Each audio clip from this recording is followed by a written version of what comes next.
I feel like this is enough, you know?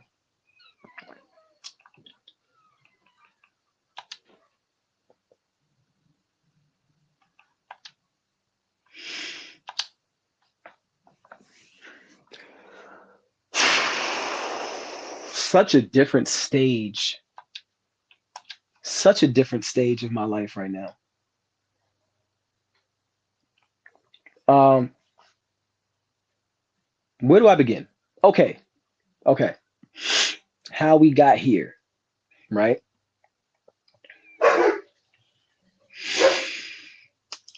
Matter of fact, I'm not even gonna relive that. There's no purpose. Right now, I am a program director with a company called Adapt to the Hudson Valley. I oversee 6 residential programs. So that's 6 homes, 5 managers, about 40 to 50 staff, and 70 residents, probably.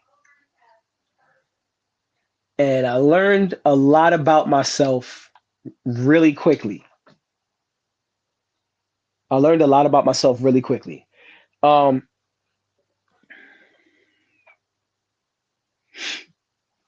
I learned that I was shook immediately. I didn't have a lot of confidence going into that situation. Like, because I mean, I had supervised before, which when I had done it was in and of itself just something kind of like, oh, okay, this is what supervising people looks like. But it's a different hat. It's a different hat when you're supervising supervisors because you're not, if you're not present, if you're not one of those supervisors that are present, you're not going to know what's going on in your programs. And if you don't know what's going on in your programs, your supervisor is going to be asking you a lot of weird questions.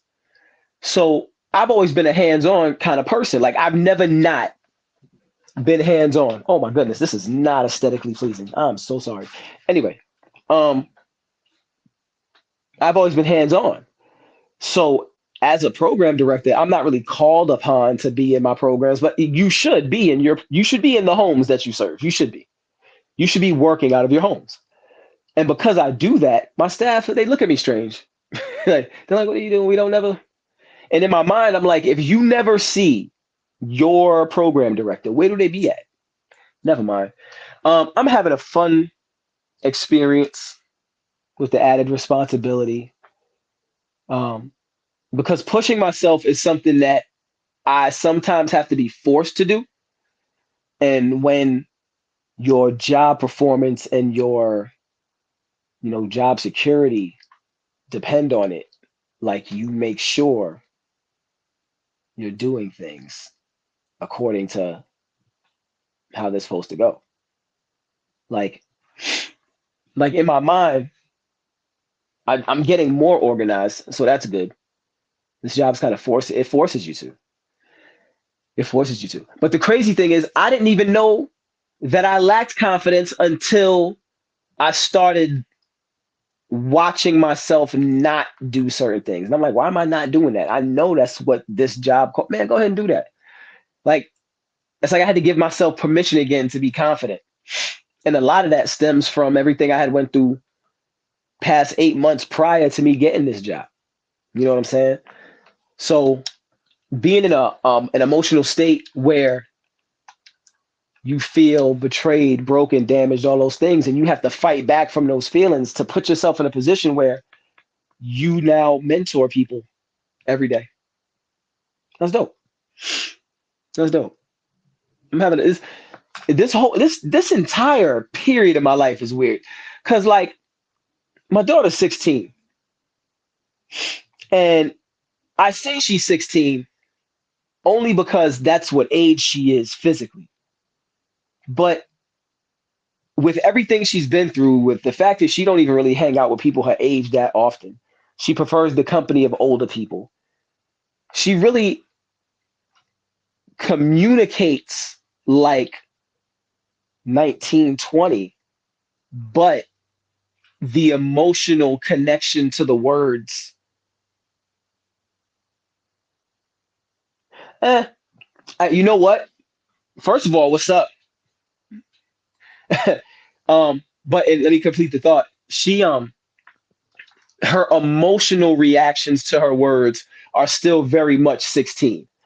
She's very like visceral. You know what I'm saying? She's very visceral. Like I feel bad. Listen, for all you people out there who think that this sweet first of all, if any of y'all think Mackenzie exists, y'all can forget about it because Kenzie is here and she's here to stay. She might even drop the last name and be like Rihanna. You know what I'm saying? But Kenzie is very quick witted. She's not here to please you. She's not finna live up to your expectation of what you think she should be as you remember her. She's very much present in who she is right now. And she's developing that personality. And I'm here for it. I love seeing female confidence begin at this age. I love seeing female confidence begin at this age because, listen, we're gonna have a real. Hold on, let me put this controller down because we're gonna have a real conversation, right? Let me get situated. I'm mad long limbed, so when I move around, I got to be careful. A lot of women in my age group are just now becoming confident because their uterus quit on them. Something about menopause that just makes women feel tough. I'm kidding, sorta, but in all seriousness, most women in my age group are just now learning to be confident because in the era we grew up in, we gave them their confidence. They ain't had no dads. Listen, feel how you want about how I just said what I said. If you 45 and you was 18 in 1996, hey, my guy, and you was 18 in 1996, we gave y'all confidence. You ain't had no dad. You hung around the guys like us who was in the mix. We wasn't with all the shooting and the drug dealing. We was getting money. We like to be fresh and cute and all that. We gave y'all confidence, and y'all didn't develop it because then when you went to college, you started bugging out. Probably joined some sort of sorority. Didn't really gain confidence from that. You learned to gain acceptance, but confidence wasn't there yet. Then you jump into the workforce. You fill a role. You do a duty. Not really feeling confident. You're just doing duties. Then that child moves out the house. Then you figure yourself out. Hopefully. So listen, that was a very broad brush that I gave. I'm gonna get right to what you just said. That's a very broad brush image of what I gave, but I'm not being inaccurate. I don't speak about things like that intentionally inaccurate. You know how dumb that sounds? Seriously, we grew up we were parenticized early. Our parents left, you know what I'm saying? Like y'all know the landscape. And us young men, we learned how to manipulate. We didn't learn how to love. We learned how to make our manipulation look like love. That's just the facts. And then as we got older and we actually started learning how to love, sometimes it blended. We mixed those two skill sets. And oftentimes we manipulated our way into situations where we unintentionally hurt people. Everybody in my age, listen, we're going to be candid because I don't look. Come on, man. The dudes in my age group who was around, and when I say around, they was in the mix.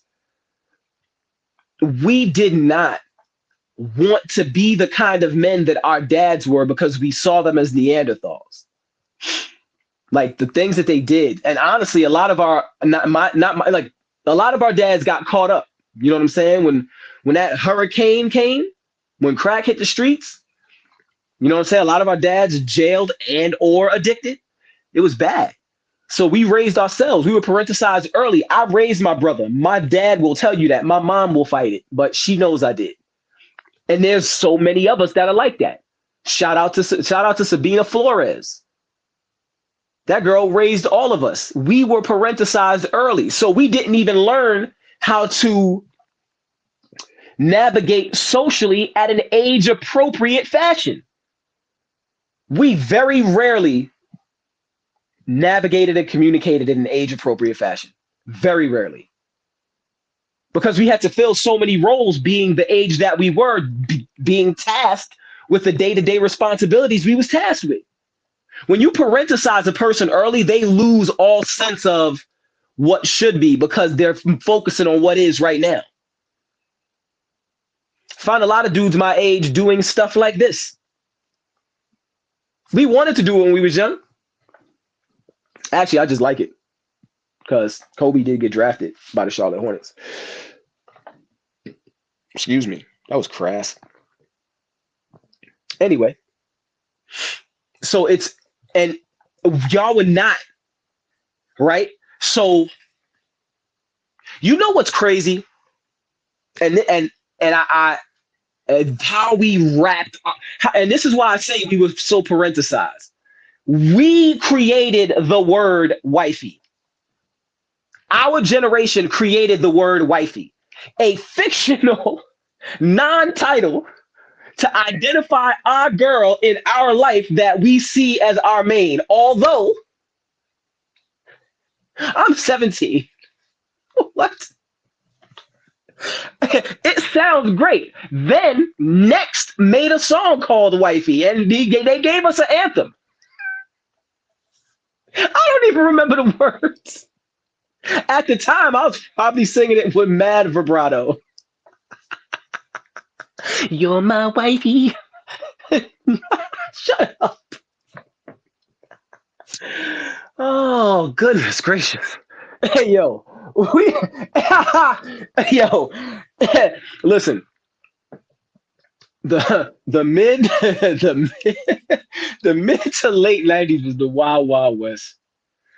The mid to late 90s was not for the faint of heart, bro. It was not. And I don't but that's gonna lead into my next point that I make after this. But it wasn't for the faint of heart. There was peril at every stop. Oh, okay. I see. Maybe some of y'all grew up in Massachusetts. Brooklyn in the mid to late 90s was like, what was that? Pitfall. That's what it was like. You run down the block, be like, uh-oh, snake pit. Can I avoid it? Do I see a vine? Nope. Oh, time to play Frogger. Dip between traffic. Go across the street. Ah, they saw me. Now it has to turn to Castlevania. Now I got to fight 3 zombies at the same time. I'm telling you, peril at every turn.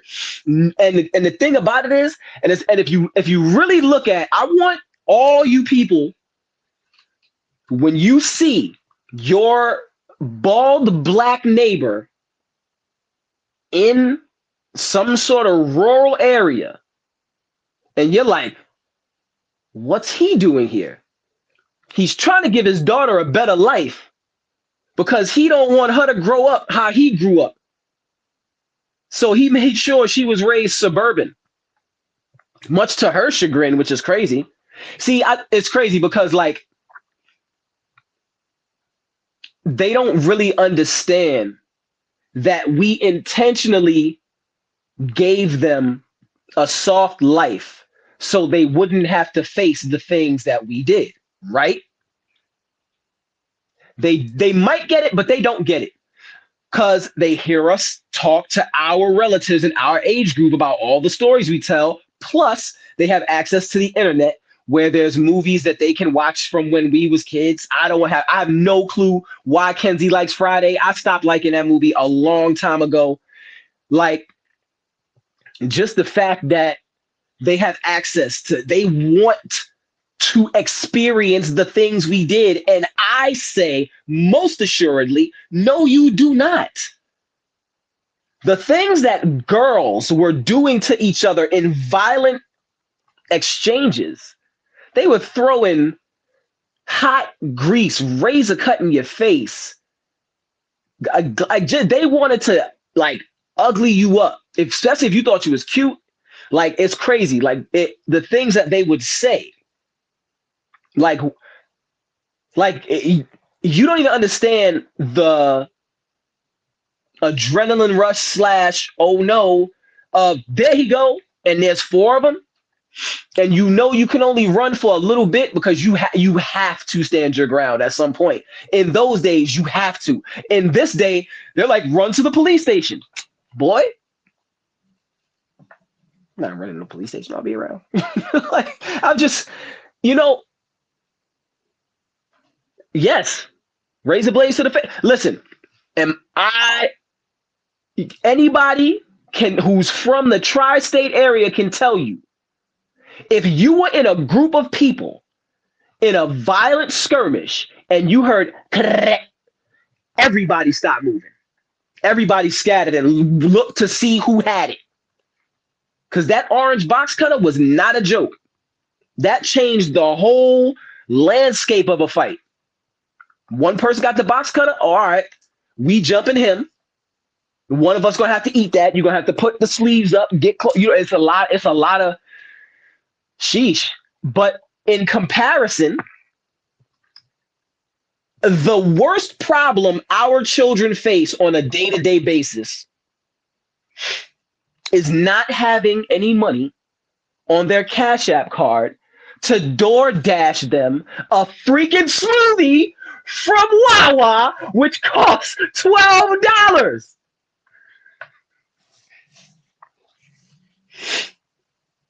And these young people not tipping. They getting their food spinning. They don't even know it. They don't have no social skills.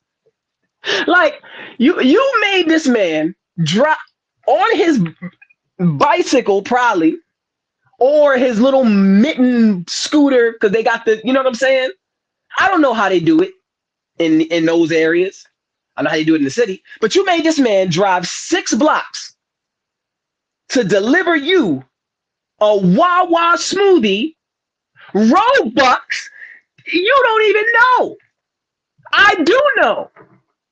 These kids are crazy.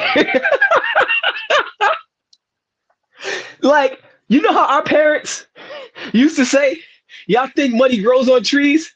They think money grows on the internet. They're like, huh, wait, crypto bucks, right? That's where the crypto bucks live at. It's in the air, right? That's where they get it. I don't know if I'm gonna get it from too. Hey, Dad, could you send me some air money or wherever y'all get it from? Because it don't grow on trees no more. Because y'all don't make nothing out of paper except for straws. What?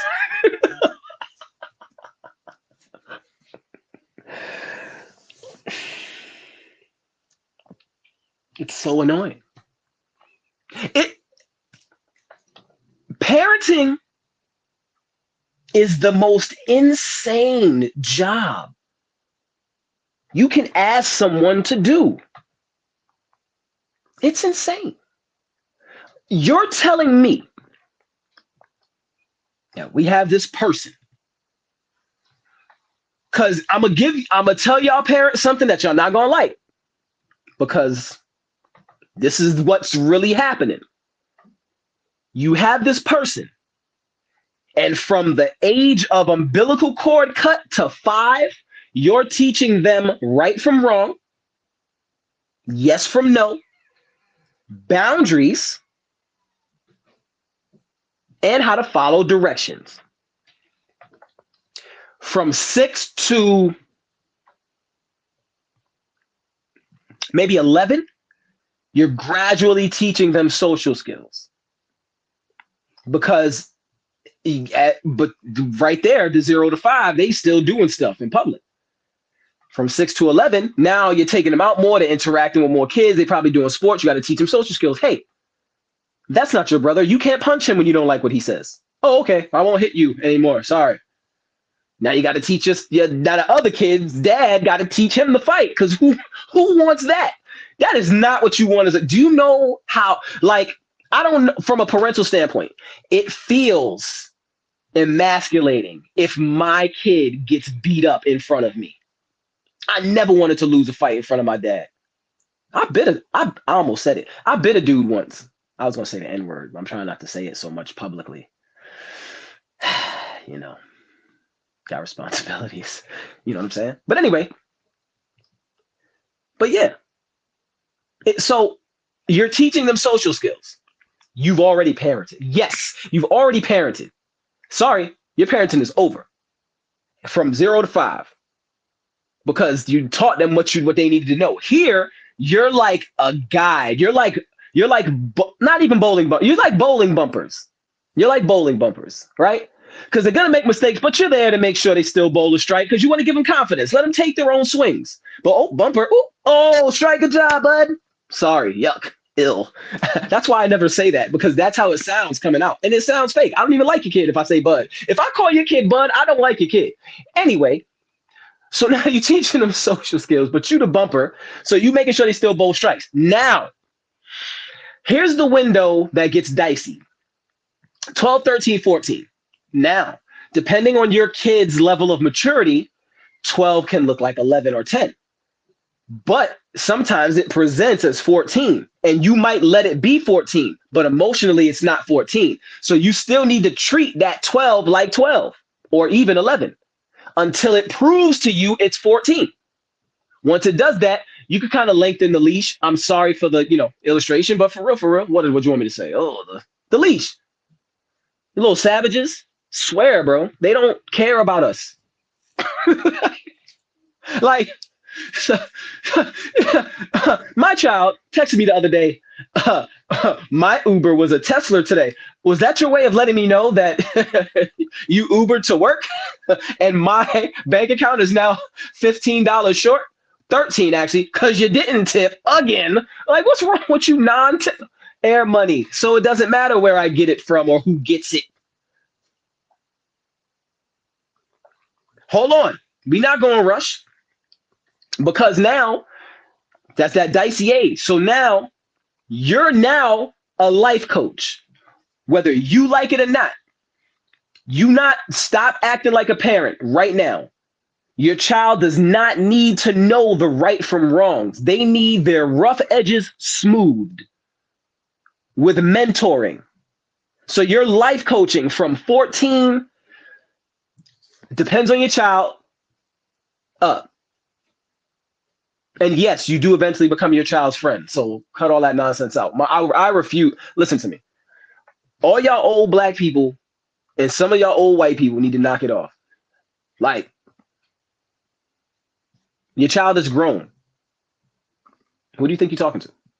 They're not going to wet the bed. They're not coming home late and breaking curfew. That person just helped you up the steps. What you talking about? You're the child. So calm yourself down. Curb your enthusiasm. Yeah, before I turn these lights out, make you go to sleep. But imagine, I'm gonna get my lick back on Wayne Senior and Pat. Imagine giving your parents a bedtime when they get on your nerves. You like, I know there's a TV in your room. You do not need to be in the common area right now. Go back there. I don't like what's going. Matter of fact, I'll go back there. That's fine. You can have it.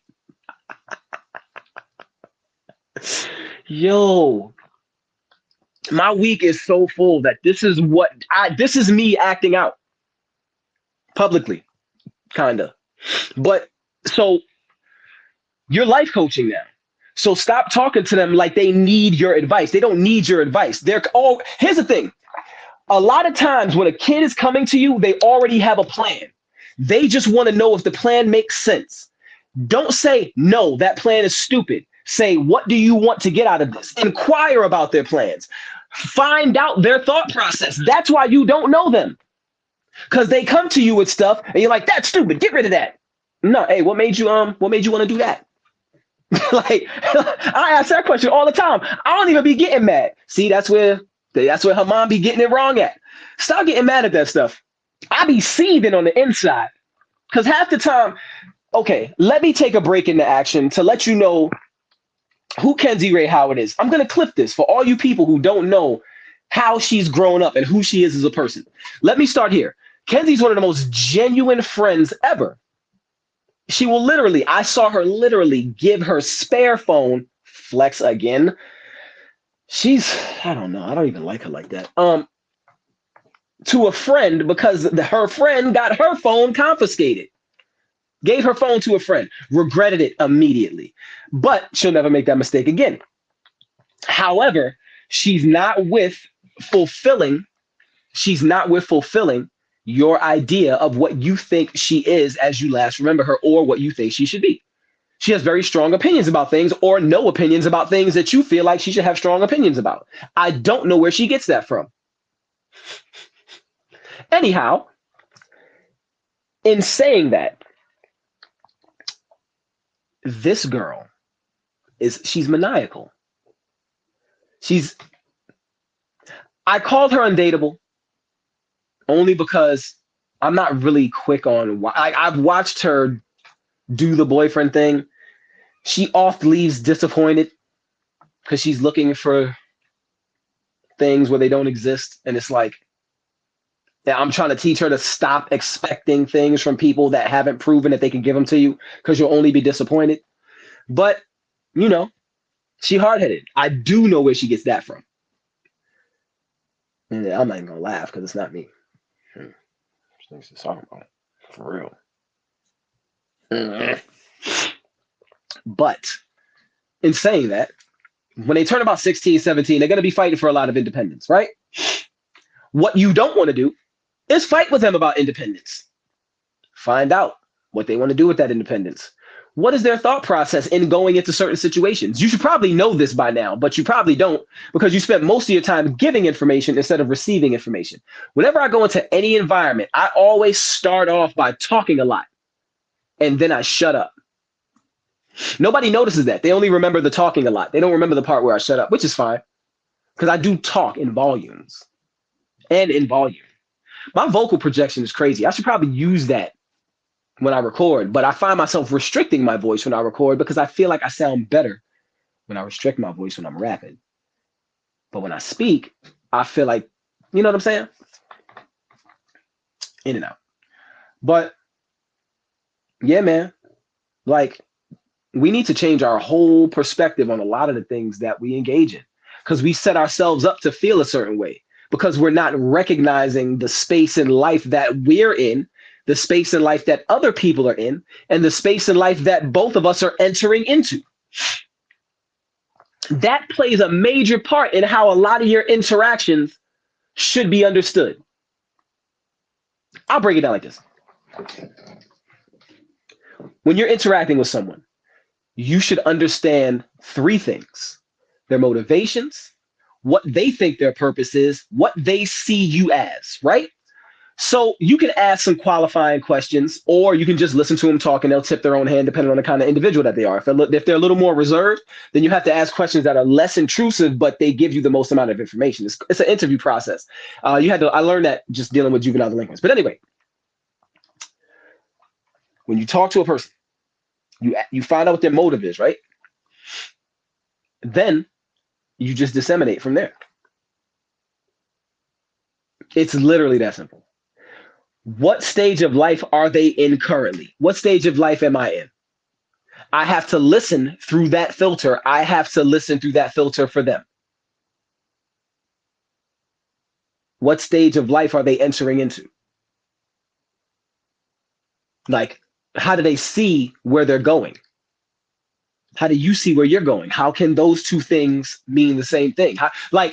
I feel like if we thought more about our social interactions, a lot of our social interactions would go better, but we don't. I think a lot of times people say things expecting no reaction. Then when they get a reaction, they overreact because it's like, how dare you react to something that I was just expecting to be able to say and not get a reaction?